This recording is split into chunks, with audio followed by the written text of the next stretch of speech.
Voici la première capsule dans une série pour discuter des différentes technologies qu'on peut utiliser pour faire de l'enseignement à distance, dans une formule à distance ou hybride, dépendant de ce qui vous intéresse.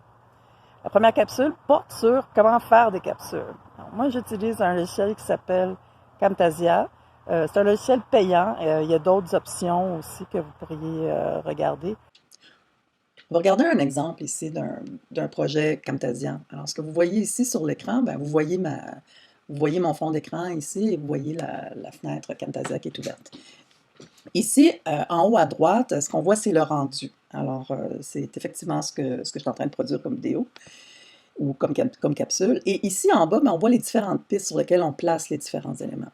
Et ici, par exemple, vous pouvez voir peut-être la piste 4 ici, ça ressemble un peu à ce qu'on a en haut ici. Donc ça, c'est des captures d'écran que j'ai faites pour ma capsule. Et la première piste ici, ce qu'on voit, en fait, c'est de la narration. Alors, quand je fais des capsules, souvent, moi, je vais faire de la capture d'écran pour les images et la narration, je la fais par la suite pour penser à plusieurs choses en même temps. La capture d'écran que j'ai faite ici, c'est des PDF. C'est un document LaTeX, plus précisément Beamer.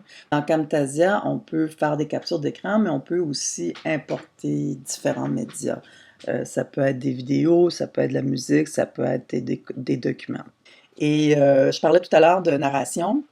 Cette capsule-ci que vous êtes en train de regarder, là, je suis en train de faire une capture d'écran, mais j'ai décidé de parler en même temps. Donc, on peut faire une capture d'écran et parler, s'enregistrer avec notre ordinateur ou n'importe quoi comme ça.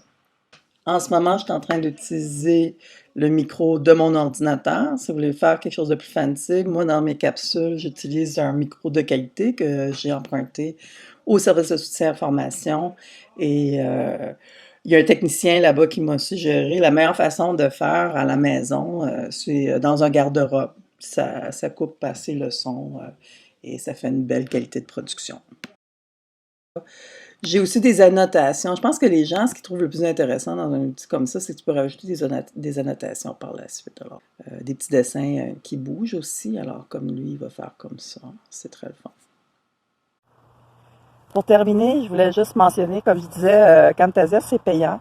Il existe aussi Panopto, qui est disponible via Moodle. Je ne l'ai pas encore essayé. Ça se peut que je l'essaye à un moment donné, juste pour comparer. Je sais qu'il y a d'autres solutions libres qui sont considérées. Faire des capsules, c'est certain que pour rendre ça de qualité, on appelle ça qualité académique quand c'est pas exactement là, quelque chose qui va faire fureur, là, mais que ça fait la job.